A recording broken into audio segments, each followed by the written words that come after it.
आज स्टार्ट होगा आपका नया चैप्टर। नया चैप्टर का नाम क्या है? DC motor. तो जब भी डीसी मोटर की बात करते हैं तो हमारे दिमाग में एक बात आती है कि पीछे से दो तार लगाने होते हैं प्लस और माइनस के इलेक्ट्रिसिटी के, और मोटर घूमना स्टार्ट कर देती है, चाहे पंखे की मोटर हो, चाहे बड़ी मोटर हो, चाहे छोटी मोटर हो, बस यही दिमाग में बात आती है। दूसरी तरफ जब जनरेटर की बात करते हैं तो हमारे दिमाग में क्या बात आती है कि इस प्रकार का जनरेटर होता है, उसमें हैंडल लगाओ या इंजन लगाओ, उसको घुमाना है, जितनी तेजी से उसको घुमाओगे, रोटेट कराओगे, वो उतनी ही इलेक्ट्रिसिटी पैदा करके देगा। हमारे दिमाग में सिर्फ इतनी ही बात आती है। लेकिन ऐसे इलेक्ट्रिकल इंजीनियर, ऐसे इलेक्ट्रिकल साइंटिस्ट हमें स्टडी करना होता है, यानी जब हम इलेक्ट्रिकल इंजीनियरिंग यानी बीटेक, डिप्लोमा और आईटीआई के स्टूडेंट होते हैं तो हमें सारा कुछ उसका कंस्ट्रक्शन, उसकी इलेक्ट्रिकल प्रॉपर्टीज, मैकेनिकल प्रॉपर्टीज, सारा कुछ स्टडी करना होता है कि इसके अंदर टेक्नोलॉजी क्या है, कौन सा साइंस लग रहा है। भाई ऐसा तो है नहीं, अब मान लीजिए मैं इस मार्कर पे हाथ रगड़ना स्टार्ट कर दूं, ये तो बिजली नहीं बना रहा है। इसी में ऐसा क्या है कि इसका हैंडल घुमाओगे तेजी तेजी तो प्लस माइनस टर्मिनल पे इलेक्ट्रिसिटी दे देगा। इसके अंदर ही ऐसा क्या है, या इसके दोनों टर्मिनल पे, प्लस या माइनस टर्मिनल पे, इस बैटरी के दो वायर को जोड़ दूं मैं तो ये मोटर का कार्य करना स्टार्ट कर देता है। चाहे जनरेटर हो चाहे मोटर हो, कंस्ट्रक्शन सेम होता है, कार्य भी सेम होता है। अगर उसको इलेक्ट्रिसिटी दोगे, यानी कि इलेक्ट्रिसिटी प्रोवाइड कराओगे, यानी इसके जो प्लस माइनस के तार हैं, अगर इसमें मैं बिजली के यानी इलेक्ट्रिसिटी के तार लगा दूं तो ये मोटर की तरह घूमने लग जाएगा। दूसरी तरफ अगर मैं इसके हैंडल को घुमाना स्टार्ट कर दूं तो ये बिजली देने लग जाएगा। तो एक जनरेटर का कार्य, जनरेटर और मोटर बिल्कुल सेम होते हैं, इनका कंस्ट्रक्शन भी सामान्य रूप से सेम ही होता है, चाहे डीसी जनरेटर हो चाहे डीसी मोटर हो। लेकिन इन्हीं के अंदर ऐसा क्या है, कौन सी माया है, कौन सी शक्ति है कि ये बिजली भी बना देते हैं और बिजली खा भी लेते हैं। बिजली खाएंगे तो घूमना स्टार्ट कर देंगे। वही सब बातों को हम इलेक्ट्रिकल इंजीनियरिंग के अंदर ऐसे इंजीनियर स्टडी करते हैं। तो आज जब हम बात करेंगे डीसी मोटर की, तो डीसी मोटर को स्टडी करने से पहले हमें एक पावर फ्लो यानी पावर स्टेट चार्ट को समझना होगा। यानी पावर का फ्लो कैसे होता है किसी भी जनरेटर या किसी भी मोटर के अंदर, पावर का कन्वर्जन जो होता है,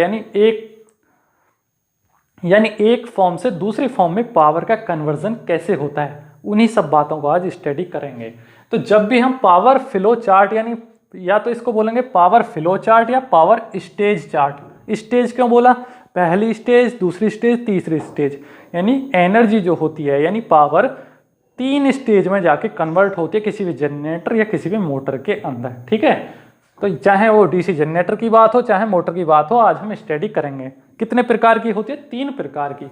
सबसे पहले स्टेज ए यानी ABC स्टेज स्टडी करना होता है।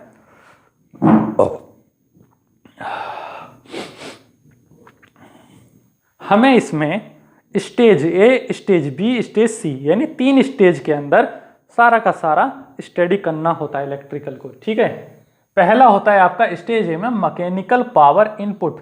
जब जनरेटर की बात करते हैं, अब यहां से देखिए ये क्या है, जनरेटर। जनरेटर क्या, मान लीजिए ये जो आपको ये क्या दिख रही होगी, बेसिकली आपको मोटर लग रही होगी। भाई ये ही मोटर का कार्य कर सकता है, यही जनरेटर का कार्य कर सकता है। अब आप बोलेंगे अरे सर जनरेटर तो बहुत बड़ा होता है, क्या इस बच्चे को ले आए हैं आप समझाने के लिए? अरे एक छोटा बच्चा होता है, उसके अंदर भी फेफड़े होते हैं, दिमाग भी होता है, यानी सारी चीज छोटे बच्चे के अंदर भी तो वही होती है जो मेरे अंदर है। मैं बड़ा इंसान हूं और एक छोटा बच्चा खड़ा कर लो, चीज वही है, सिर्फ उनका आकार यानी उनका साइज बढ़ा दिया जाता है। ठीक है, तो ये जो मोटर है देख लो सेम ऐसी है ना जैसे फिगर बन रहा है। ठीक है, तो इसी से मैं आज आपको समझाऊंगा। ठीक, अगर मैं इस मोटर पे इसके हैंडल को घुमाना स्टार्ट करूंगा तो ये कौन सी पावर कहलाएगी भैया? इलेक्ट्रिकल कहलाएगी या मैकेनिकल? भाई मैं मैकेनिकल पावर लगा रहा हूं ना, ऐसे धक्का लगा रहा हूं, फोर्स प्रोवाइड करा रहा हूं, तो ये कहलाएगा mechanical power input. Mechanically power input, ऐसे किसी चीज में धक्का मारने लगो, ये मैकेनिकल पावर के कार्य हैं। ठीक है, तो जब हम मैकेनिकल पावर इनपुट प्रोवाइड कराएंगे इस जनरेटर को, तो जब मैकेनिकल पावर इनपुट प्रोवाइड करा दिया इस जनरेटर को, तो क्या होगा, ये जनरेटर बहुत तेजी तेजी घूमेगा। घूमने के कारण इसमें क्या होगा, stage B. Stage B is the electric power developed, यानी इस जनरेटर के अंदर जैसे ही मैकेनिकल पावर इनपुट प्रोवाइड कराया, इनपुट क्या होता है, किसी भी चीज को आरंभ करने के लिए जो सबसे पहला पॉइंट होता है उसको इनपुट बोलते हैं। ठीक है, इनपुट। अब भाई इनपुट क्या है, मैं इस रिकॉर्डिंग को करने के लिए जो क्लास रिकॉर्ड कर रहा हूँ सबसे पहले मुझे क्या करना होता है, माइक सेट करना होता है, मोबाइल सेट करना होता है, ट्राइपॉड वगैरह करना होता है। ये क्या है, इनपुट। जब इनपुट होगा तभी तो आउटपुट निकलेगा ना, तभी तो क्लास रिकॉर्ड होगी। वैसे ही जैसे इसको घुमाएंगे वो इनपुट कहलाएगा। ये क्या कहलाएगा, मैकेनिकल इनपुट, यानी MI। मैकेनिकल इनपुट देने के बाद इसके अंदर इलेक्ट्रिक पावर डेवलप्ड होगी जनरेटर के अंदर।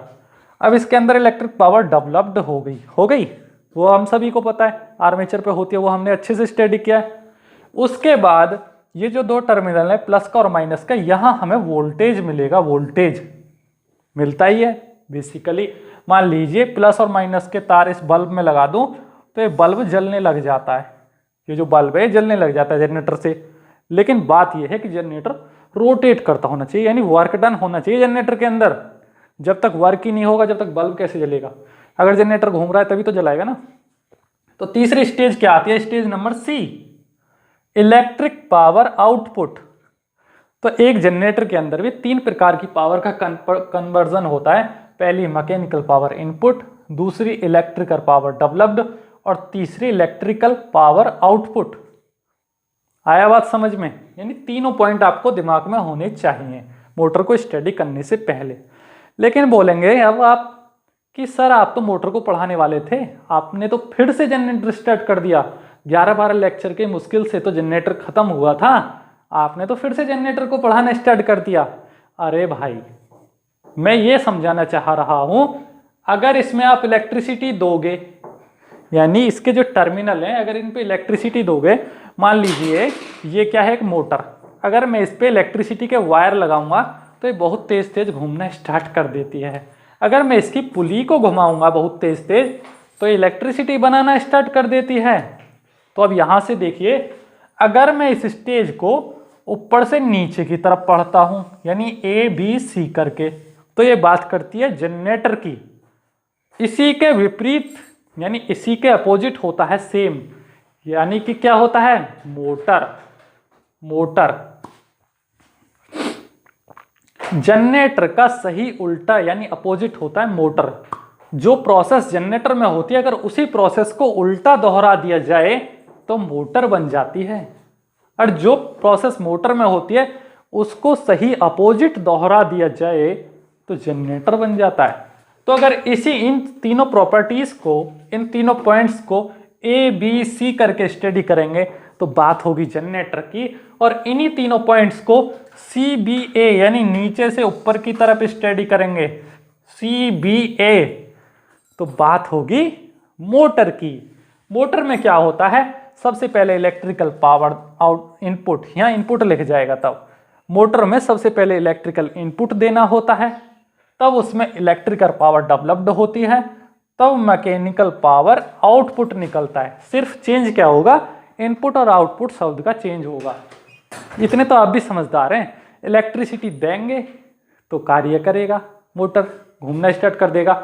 अगर उसी मोटर को घुमाओगे गोल गोल तो बल्ब जलाना स्टार्ट कर देगा। तो ये तीनों स्टेज अगर ABC करके, A, B और C किसकी बात करता है, DC जनरेटर, यानी DCG की बात करता है, DC जनरेटर। या CBA करके स्टडी करूंगा तो मैं, ये किसकी बात करता है, DCM। DCM बोले तो DC मोटर, DC मोटर की बात। तो यहां से फ्लो चार्ट आपको एकदम दिमाग में सेट हो जाना चाहिए कि फ्लो चार्ट होता क्या है रियलिटी में। एक बार और अच्छे से मैं फ्लो चार्ट को समझाऊंगा इसी लेक्चर के अंदर, लेकिन उससे पहले ये तीनों पॉइंट्स आपको अच्छे से दिमाग में होने चाहिए। और ये जो फिगर बना रहा हूं, ये फिगर भी आपको नोट डाउन करना होगा। आपको एक वर्ड दिख रहा होगा, प्राइम मूवर। ये एक नया वर्ड है। प्राइम मूवर कुछ भी नहीं है, एक हैंडल है।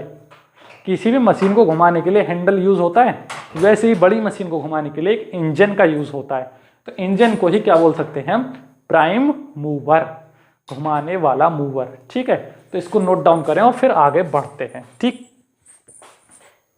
अब यहाँ से बहुत ही ध्यानपूर्वक देखना, ये 3 डब्बे दिख रहे होंगे आपको, आपको भी हंसी आ रही होगी, मुझे भी आती है इन डब्बों को देख के, लेकिन ये डब्बे ही वो इम्पोर्टेंट पॉइंट हैं जो आपके दिमाग को एकदम सेटलमेंट कर देंगे इलेक्ट्रिकल इंजीनियरिंग के अंदर, यानी कि डीसी जनरेटर और मोटर से सारा का सारा डाउट क्लियर कर देंगे।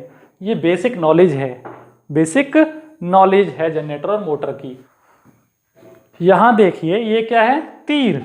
तीर बोले तो एरो, एरो मतलब किसी चीज की तरफ निशाना करता हुआ। ये जो उंगली मैं ऐसे दिखाता हूँ, ये चैलेंज वाली उंगली, ये एरो यानी निशाना करती है किसी चीज की तरफ, ठीक है। तो एक तीर उधर जा रहा है, एक तीर इधर आ रहा है, इनका मतलब क्या है, अगर तीर इधर से उधर की तरफ इशारा कर रहा है तो बन जाता है जनरेटर, और दूसरा तीर यहां से यहां की तरफ इशारा कर रहा है तो बन जाता है मोटर। लेकिन सर वो कैसे? सेम वैसे ही जैसे अभी समझा के हटे हैं, इलेक्ट्रिसिटी दोगे तो मोटर, लोगे तो जनरेटर। तो ये डब्बे का काम क्या है सर? डब्बे को ही तो समझाना है, सारा फंडा तो डब्बे का ही है, तीनों डब्बों को समझना होगा। सबसे पहला होता है mechanical power input, prime mover से घुमाना। डब्बा number 1 A, stage 1। Stage B is the electrical power developed, डब्बा नंबर 2 यानी बी। डब्बा नंबर 2 कहता है ईबी इंटू आई ए, यानी जनरेटेड ईएमएफ और armature current. EB into I A, it is known as electric power developed in any generator और motor. तो आपको याद रखना होगा, जब भी इलेक्ट्रिकल पावर डेवलप्ड की बात आती है तो ये फॉर्मूला होता है ईबी इंटू आई ए। ये सिर्फ समझने का है, यहाँ से कुछ भी याद व्याद नहीं करना है, समझ लेना। सबसे पहले इनपुट होता है, फिर डेवलप्ड होता है और उसके बाद आउटपुट होता है। स्टेज नंबर सी यानी डब्बा नंबर 3, इलेक्ट्रिकल पावर आउटपुट यानी V into I L. I L क्यों? क्योंकि लोड करंट मिलता है टर्मिनल पे। V into I is known as power, तो voltage into load current it is known as electrical power output. और इसी का दूसरा नाम क्या होता है? Delivered power, electrical power output या इलेक्ट्रिकल पावर डिलीवर्ड। तो ये जो डब्बे में लिखा हुआ है ये बेसिकली जनरेटर के लिए लिखा हुआ होता है, और इसी को उल्टा कर दिया जाए, उल्टा बोले तो इस एरो को इधर से इधर कर दो तो बन जाता है मोटर।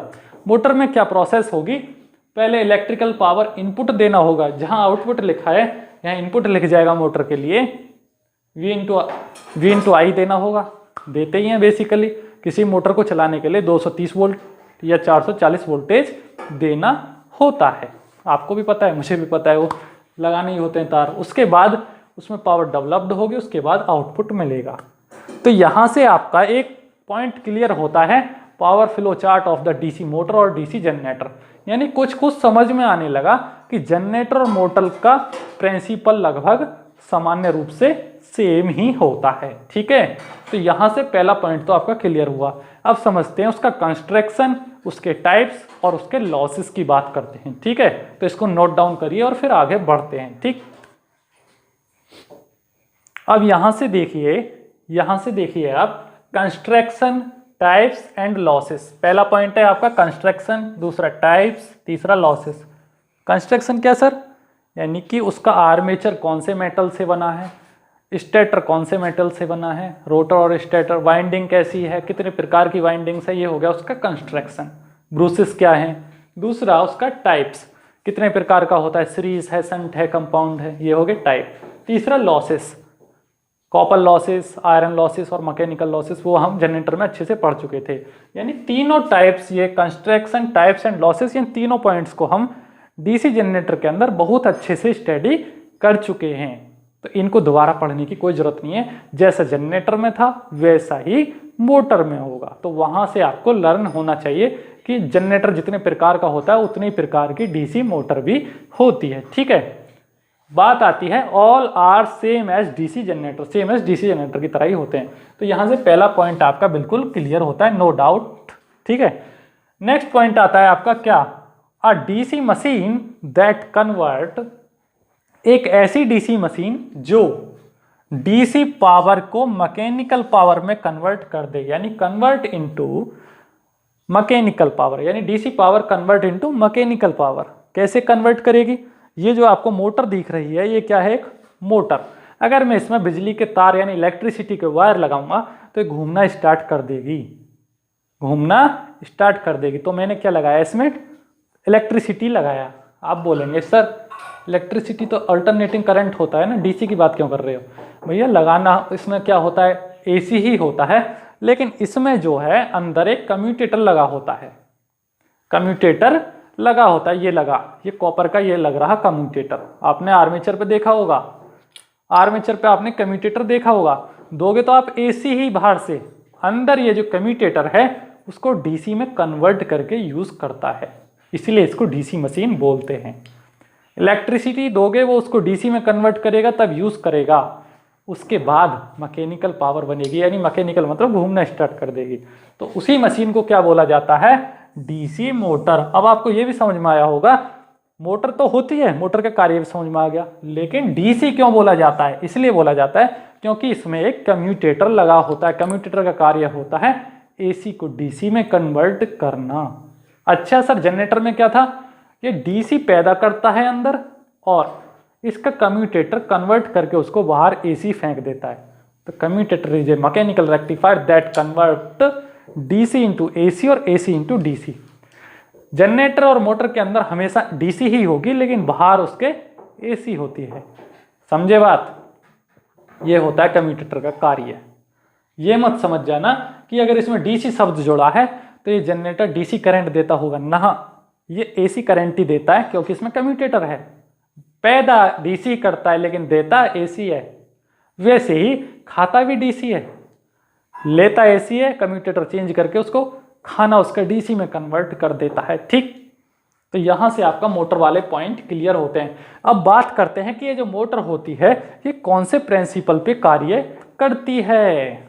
जैसे आपका जनरेटर का प्रिंसिपल पढ़ाया था और direction of induced EMF Fleming के राइट हैंड रूल से पता चली थी, फ्लेमिंग के सीधे हाथ के नियम से पता चली थी, वैसे ही इसमें फ्लेमिंग के उल्टे हाथ का नियम लगेगा, Fleming left hand rule. Fleming का लेफ्ट हैंड रूल ये